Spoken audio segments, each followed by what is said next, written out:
once again a Friday that I'm recording the Friday video on the day. But today I have got Megan, who you may remember from when she visited Everdeen 6 months ago? It was in October. It was quite recent actually. And David, her fiance, who are visiting from New York.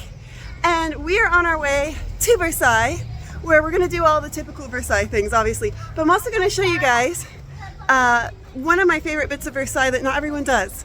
So yeah, we're walking to go get the train and head out to Versailles.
One 30-minute train ride and one 20-minute walk and a slightly long wait through the security. We are inside Versailles.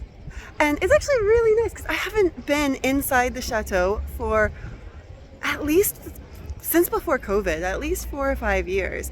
I have been here in the meantime, but I've been here doing the nocturnes that they do every weekend in the summer in the gardens, which I think I am gonna do a video about when Laurent and I go this year. We go every year and it's so amazing. It's like a big party in the gardens. It's so great. But I think I will do a video about that in the future. I don't know if it'll be a Friday video or a Patreon video, but we'll see. Anyway, we are not gonna start off going into the chateau. We are in fact going to start off going to the Trianon, which is a part of Versailles that I don't think gets enough credit, and is certainly not as one as the Chateau. Most of the people who come to visit Versailles just go in the Chateau, maybe in the gardens, and they totally miss Trianon, and it has a fascinating history. So that's going to be our little outing today, is I'm going to take you guys with me to the Trianon.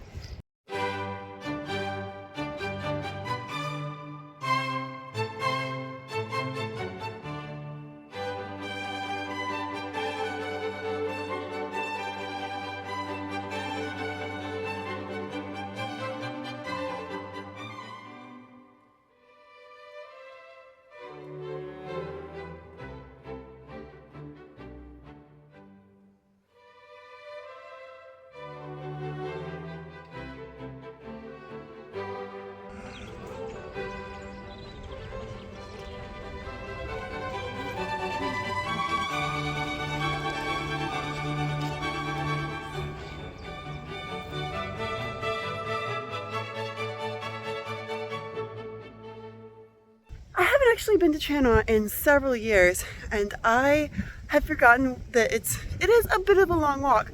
There is a train that you can take, but I'm really glad that we walked because it's beautiful. It's a beautiful day and it's a beautiful walk. So I feel like I'm getting an extra experience. And here's your option if you don't want to walk. You can take this small train. It only takes a few minutes and it costs €5. The Grand Trianon is the larger of the two Trianon chateaux that are small chateaus found within the grounds of Versailles. It was built in 1687 for King Louis XIV to have a more private place to pursue his affair with Madame de Montespan. And while the idea was to get away from the main chateau, the luxury came along for the ride because inside it is absolutely gorgeous. which is why both members of the royal family and later the imperial family of Napoleon chose to spend significant amounts of time at Trianon. In other news, the chandeliers are amazing and I really need one. Gotta jump. Don't miss the little details like the carvings on the intricate furniture and the tiebacks and embroidery on these gorgeous curtains.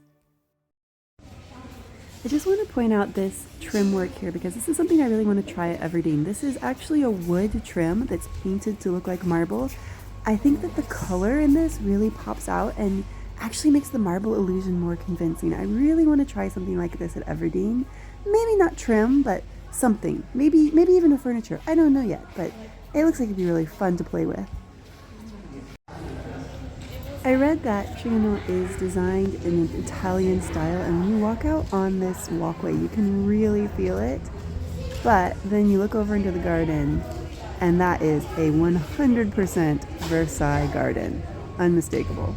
It makes me really happy that even at Versailles, they can't keep up with all of the projects to make everything perfect. It makes me feel a lot better about some of the things I haven't done at Everdeen.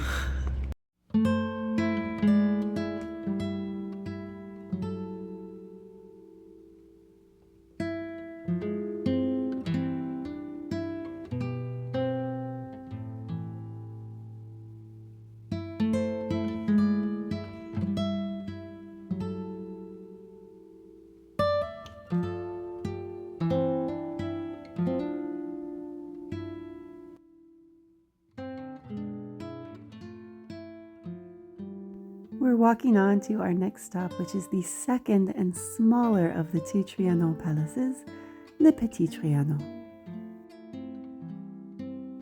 The Petit Trianon was built in 1758 for Louis XV, but it's more famous for being a particular favorite of Marie Antoinette. It was given to her by her husband Louis XVI, and she immediately made it her own by renovating all of the grounds and gardens. After the French Revolution, Napoleon restored the palace and gardens, first for his sister Pauline, and then later for his second wife, the Empress Marie-Louise. And then in 1867, the Empress Eugénie, the wife of Napoleon III, converted the Petit Trianon into a museum dedicated to the memory of Marie Antoinette, the first of its kind remembering the former queen. When you walk through the Petit Trianon, you can really feel a homey feeling. It feels more like a house than a palace.